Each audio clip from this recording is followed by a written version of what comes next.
want your phone to tell you, don't use any apps, stay away from me for a bit, or better, you're not allowed to use any apps, then what you can do is you can use the downtime option, because the downtime option is going to prevent you from opening apps. You find the downtime option in screen time, and screen time can be found when you go to settings. So for iPhone users, you go to settings, and then you go to screen time, and then you find immediately downtime.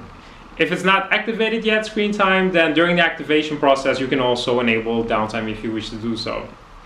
So when you set downtime, you can select every day, and then you can schedule downtime that will then occur every single day. Or you can select the option customize days, so you can give each day its own unique time period. And then what happens is 5 minutes before downtime is activated, you will receive a notification, a reminder that says, remember, downtime will activate in 5 minutes. So if you need to do anything important, do it now.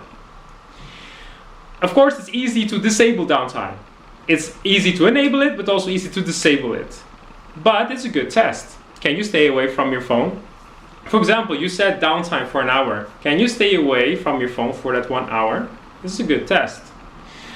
If you want to just focus on one particular app, that's also possible. Then in screen time, you go to always allowed, and then you can allow specific apps to be available when downtime is activated.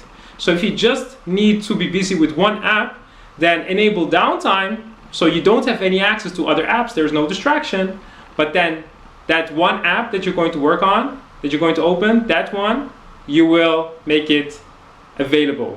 So you go to always allowed, and then allow that one app to be available when downtime is activated.